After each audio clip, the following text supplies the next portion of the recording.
Hello students, तो welcome to next lecture of thermodynamics.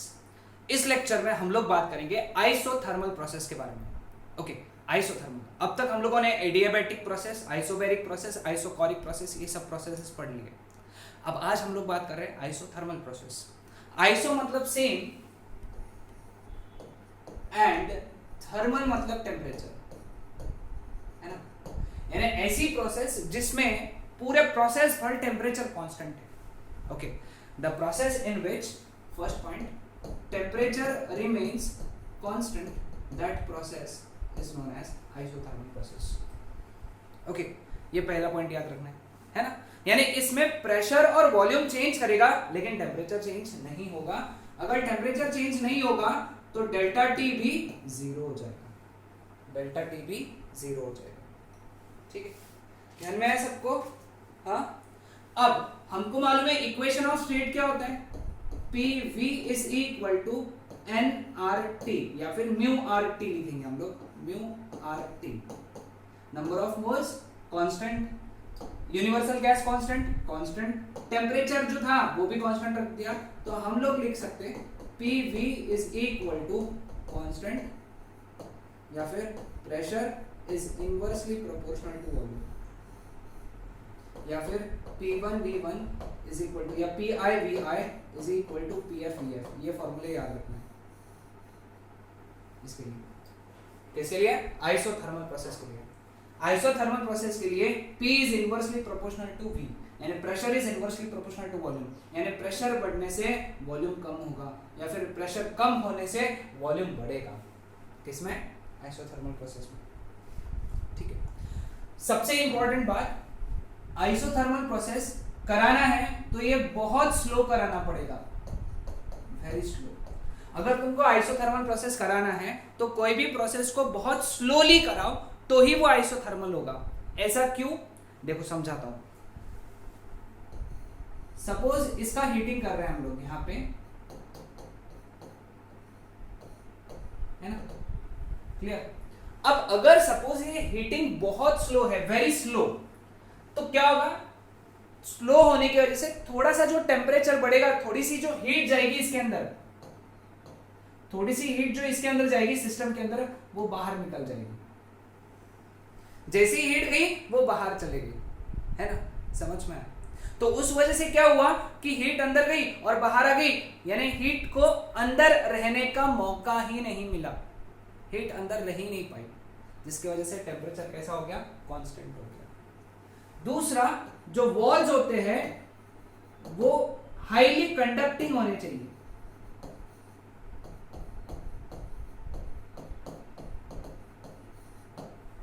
Walls जो है इस कंटेनर के, वो हाईली कंडक्टिंग होने चाहिए, तो ही कोई भी प्रोसेस आइसोथर्मल होगा। कैसे? क्योंकि जब हाईली कंडक्टिंग रहेंगे तभी तो ये हीट जो है यहां से बाहर आ पाएंगी। उस कंटेनर के वॉल्स जब हाईली कंडक्टिंग रहेंगे तभी तो हीट अंदर से बाहर आ पाएंगी ना, तभी तो वो प्रोसेस कैसी रहेंगी? कांस्टेंट टेम्परेचर वाली रहेंगी। तो ये दो बहुत इंपॉर्टेंट चीजें हैं आइसोथर्मल प्रोसेस के लिए, कि प्रोसेस बहुत स्लो होनी चाहिए और वो जिस कंटेनर में हो रही है, जिस सिस्टम जो कंटेनर में है, उसके वॉल्स जो है वो कैसे होने चाहिए? हाईली कंडक्टिंग होने चाहिए। ये बातें ध्यान में ही सबको आइसोथर्मल प्रोसेस के लिए। ओके, चलो अब अगला कंसेप्ट की बात करते हैं। अगला कंसेप्ट क्या है? Change in internal energy in isothermal process. अब देखो, चेंज इन इंटरनल एनर्जी का फॉर्मूला जो है वो है n mu cv dt, mu cv delta t। But isothermal process में डेल्टा t जो है वो जीरो है, तो change in internal energy is zero या फिर इंटरनल एनर्जी रिमेन्स कांस्टेंट। ये बातें ध्यान में रखना, ये एमसीक्यू के लिए बहुत इंपॉर्टेंट है आइसोथर्मल प्रोसेस के एमसीक्यूज, कि यहाँ पे इंटरनल एनर्जी का चेंज जीरो होता है और इंटरनल एनर्जी कांस्टेंट होती है। Clear with this? समझ में आया सबको? नेक्स्ट इंपॉर्टेंट कॉन्सेप्ट, हेडिंग दो, work done in isothermal process. Okay, तो सभी ने अभी तक के सारे पॉइंट्स लिखे हैं, अब वर्क डन की बात करेंगे। ओके, वर्क डन का जो फॉर्मूला यूज करेंगे हम लोग यहाँ पे वो है integration P dV VI to VF, ये फॉर्मूला हम लोग यूज करने जा रहे हैं, ठीक है। अब देखो यहाँ हमको मालूम है आइसोथर्मल प्रोसेस के लिए इक्वेशन ऑफ स्टेट जो होता है PV is equal to mu R T होता है। तो यहाँ से P का वैल्यू कितना हो गया बेटा, mu R T by V, ये वैल्यू यहाँ सब्सटीट्यूट करेंगे हम लोग। तो वर्क डन कितना मिला, integration V I to V F mu R T by V D V. Mu R T ये कांस्टेंट है, इंटीग्रेशन के बाहर चले गई है, तो वर्क डन का फॉर्मूला क्या बना फिर, mu R T integration V I to V F dv by v. Now what is integration 1 by v? Integration 1 by v is log v vi to vf। पहले क्या सब्स्टिट्यूट होता है, upper limit तो log vf minus log vi। अब ये सब natural log है, natural log यानी log to the base e, log to the base e ये ऐसा लिखा जाता है, ln लिखते हैं उसको सर, है ना। ln यानी समझ जाना, it is log to the base e। log a minus log b is log a by b।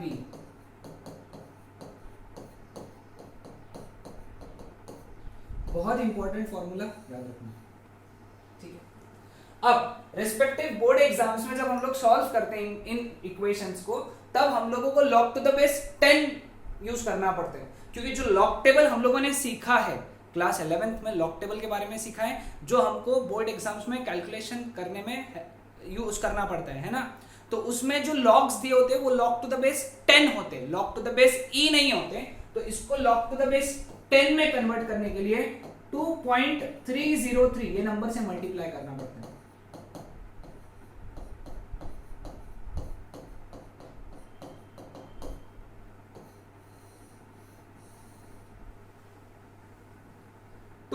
.303 से मल्टीप्लाई किया, ठीक है। ये दो इक्वेशंस याद रखना है, बट इसमें और दो इक्वेशंस हमको याद करना पड़ता है, बहुत सिंपल तरीके से इसी से डिराइव होंगे। हमको पता है प्रोसेस आइसोथर्मल है, इसलिए P I V I is equal to P F V F, आज ही पढ़ा। तो therefore P I upon P F is equal to V F upon V I. तो VF अपॉन VI के जगह हम लोग PI अपॉन PF भी लिख सकते हैं। देयरफॉर वर्क के दो फॉर्मूलेज बन गए, mu R T natural log PI upon PF, ये पहला बना, और दूसरा बना 2.303 mu R T log to the base 10 PI upon PF, ये दूसरा बन गया। Clear? This is in terms of volume, this is in terms of pressure. Volume के केस में VF अपॉन VI, प्रेशर के केस में PI अपॉन PF। दोनों important है, फॉर्मूलेस याद रखना है। ओके, ये वाले फॉर्मूलेस बोर्ड एग्जाम्स में काम में आएंगे। ओके, चलो अगले कंसेप्ट की तरफ बढ़ते हैं। FLOT, first law of thermodynamics for isothermal process. Okay, अब फर्स्ट लॉ ऑफ थर्मोडायनामिक्स क्या कहता है, Q is equal to delta U plus W। ये फर्स्ट लॉ ऑफ थर्मोडायनामिक्स है। अब यहाँ पे तो डेल्टा U 0 है आइसोथर्मल प्रोसेस में, अभी देखा हम लोगों ने, तो यहाँ पे आ गया Q is equal to W, है ना। अब इसके दो मतलब बनेंगे। पहला मतलब ये कि जब Q पॉजिटिव रहेगा तो W भी तो पॉजिटिव रहेगा, है ना। इसका मतलब क्या है, Q पॉजिटिव यानी जब तुम हीट सप्लाई करोगे, जब तुम सिस्टम को हीट सप्लाई करोगे आइसोथर्मल प्रोसेस में, तो उस वक्त work will be done by the system on surrounding, and work done by the system on the surrounding को हम लोग एक्सपेंशन कहते हैं, और वो रहेगा यहां पे आइसोथर्मल एक्सपेंशन। यानी जब भी हीट सप्लाई होगी वो आइसोथर्मल एक्सपांशन होगा, या फिर आइसोथर्मल एक्सपांशन में हीट सप्लाई होगी। ठीक है, दूसरा चीज क्या आएगा बताओ यहां से, कि जब Q निगेटिव रहेगा तब W भी निगेटिव रहेगा, है ना। यानी क्या, कि जब हीट रिलीज होगी, Q निगेटिव यानी heat is released, and heat released, तो work is done on the system by the surrounding.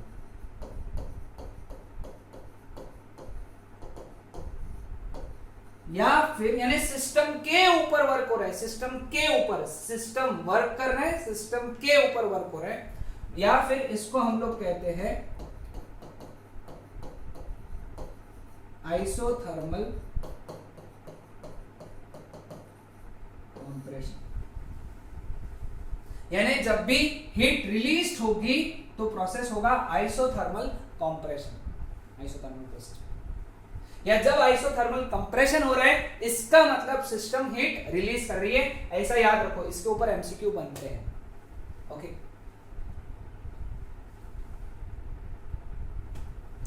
Now specific heat of isothermal process, specific heat. Okay, specific heat का फॉर्मूला हमको पता है, C या फिर S से denote करते हैं, है ना, स्मॉल s या स्मॉल c से, वो होता है Q upon m delta T, है ना, delta T, and molar specific heat is Q upon mu delta T। ठीक है, अब यहां पे डेल्टा T जो है ये 0 है, तो इनके जो वैल्यूज आएंगे वो इनफाइनाइट, इंफिनिटी ये वैल्यू रहेगा। यानी during isothermal process specific heat is infinity. Okay, during isothermal process specific heat is infinity, यानी ऐसे प्रोसेस जिसमें टेम्परेचर कांस्टेंट होता है उस वक्त स्पेसिफिक हीट इंफिनिटी होती है। ऐसी कौन सी प्रोसेस है, कौन सी प्रोसेस है जब टेम्परेचर कांस्टेंट होता है, कुछ याद आ रहा है? ऐसी जो प्रोसेस है वो है स्टेट चेंज की process. All the state change process, all the state change process are isothermal process. हर स्टेट चेंज प्रोसेस जो है वो आइसोथर्मल प्रोसेस होती है। Clear with this? State change processes are isothermal process. Slope of isothermal process, है ना, isothermal process का हम लोगों को स्लोप देखते हैं। ओके, अब स्लोप के लिए हम लोग क्या यूज करेंगे, PV is equal to constant, ये आइसोथर्मल प्रोसेस के लिए। ठीक है, अब स्लोप यानी क्या होता है, dP by dV, dP by dV ये स्लोप होता है ना। तो इसका मतलब क्या है, हम लोग इसका डेरिवेटिव लेंगे, चेन रूल लगाएंगे, P into derivative of V। Chain rule इसीलिए लगाना है क्योंकि प्रेशर वॉल्यूम दोनों चेंज हो रहे हैं, तो पहली बार प्रेशर को कांस्टेंट रख के वॉल्यूम चेंज होगा, प्लस वॉल्यूम को कांस्टेंट रख के प्रेशर चेंज होगा। कांस्टेंट का डेरिवेटिव 0 होता है, therefore P dV is equal to minus V dP, therefore dP by dV is equal to minus V by P, sorry, minus P by V, है ना, यही होगा ना, dV इधर आ गया, इधर आ गया। तो what is slope of isothermal process? Isothermal process की जो इंडिकेटर डायग्राम रहेगी उसमें स्लोप रहेगा माइनस P बाई, है ना। यानी अगर सपोज तुमको ऐसी कोई प्रोसेस है या आइसोथर्मल प्रोसेस है, तुमको इस पॉइंट पे स्लोप निकालना है और ये प्रेशर है, ये वॉल्यूम है, तो क्या करो, यहाँ का प्रेशर निकाल लो, यहाँ का वॉल्यूम निकाल लो और उसका क्या कर लो, ऐसा वैल्यू निकाल लो, माइनस P1 अपॉन V1। तो बन गया क्या, क्या बन गया वहां से, इट इज स्लोप। इस पॉइंट पे स्लोप, इस पॉइंट पे स्लोप निकालना है तो वहां पे प्रेशर निकाल लो, वहां पे वॉल्यूम निकाल लो और माइनस P2 बाई V2, यहाँ पे slope minus P1 by V1। तो स्लोप निकालने का आसान तरीका -P/V, this is the slope of isothermal process. Okay, adiabatic process का स्लोप कितना आया था बेटा?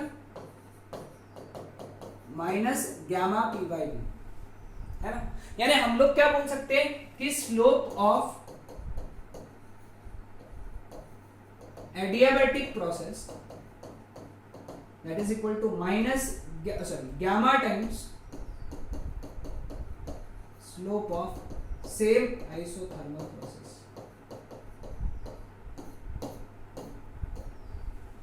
gamma times यानी एडियाबैटिक प्रोसेस का स्लोप ज्यादा होता है, एडियाबैटिक प्रोसेस का स्लोप ज्यादा होता है।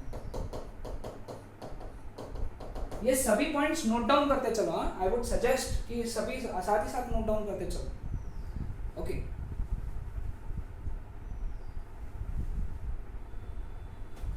Now bulk modulus of isothermal process. Bulk modulus का कंसेप्ट जो है ये मैकेनिकल प्रॉपर्टीज ऑफ सॉलिड्स, ये चैप्टर में आता है। ओके, बल्क मॉड्यूलस का फॉर्मूला हम लोग वो चैप्टर में पढ़ेंगे। अभी इसी फॉर्मूला हमको ध्यान में रखना है, K is equal to V delta P by delta V या फिर V dP बाई dV। ये फॉर्मूला है बल्क मॉड्यूलस का। ओके, इसको बोलते हैं बल्क मॉड्यूलस। इसके बारे में हम लोग मैकेनिकल प्रॉपर्टीज ऑफ सॉलिड्स में बात करेंगे। ठीक है, नाउ सबसे इंपॉर्टेंट बात है यहाँ पे आइसोथर्मल बल्क मॉड्यूलस कितना होता है ये निकालना। अब हम लोगों ने देखा dP बाई dV जो है -P/V था, अभी निकाला तो V इधर चला गया, तो V dP by dV is equal to -P, है ना। तो बस V dP बाई dV है, सॉरी ये माइनस ये है, माइनस ये, तो therefore -V dP by dV is equal to P। ये माइनस ये था यहाँ पे, ठीक है। वो क्यों आता है हम लोग again as I repeat as I say, don't worry, अभी सिर्फ फॉर्मूला याद रखो, है ना। ये वैल्यू सब्स्टिट्यूट किया यहाँ पे, तो therefore K isothermal is equal to P। K adiabatic कितना आया था? gamma P, है ना। K isothermal P, K adiabatic gamma P। Clear with this? Okay, now last concept आज का, graphs related with isothermal process. Okay, सबसे पहला graph है पीवी ग्राफ। ये ऐसा ग्राफ है क्योंकि इनवर्सली प्रोपोर्शनल है।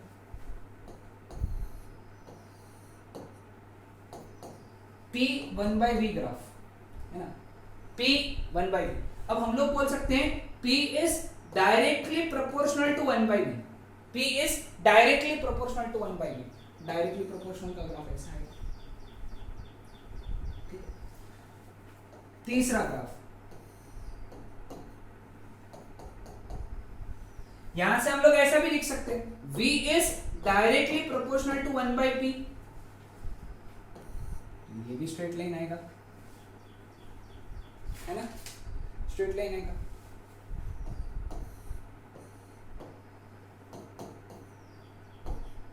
PV और V का ग्राफ। नाउ PV तो एक कांस्टेंट होता है आइसोथर्मल प्रोसेस में, PV ऑलवेज रिमेन्स कांस्टेंट। फिर तुम वॉल्यूम के हिसाब से उसका ग्राफ निकालो या फिर प्रेशर के हिसाब से उसका ग्राफ निकालो। वॉल्यूम या फिर प्रेशर का अगेंस्ट ग्राफ निकालोगे तो वो स्ट्रेट लाइन ही आएगा, क्योंकि PV always remains constant. PV always remains constant. फिर दो ग्राफ्स और याद रख लो, TV TP। Temperature remains constant, temperature भी कांस्टेंट होता है, वॉल्यूम चेंज करने से टेम्परेचर बदलता नहीं है, क्योंकि आइसोथर्मल प्रोसेस में टेम्परेचर रिमेन्स कांस्टेंट। क्लियर? तो ये सारे ग्राफ ड्रॉ करके रख लो, बहुत इंपॉर्टेंट ग्राफ है ना, नोट डाउन कर लो। Okay, so that's it for today. आज के लिए इतना ही। अब अगले लेक्चर में हम लोग इसके आगे के कंसेप्ट पढ़ेंगे। Okay, bye bye.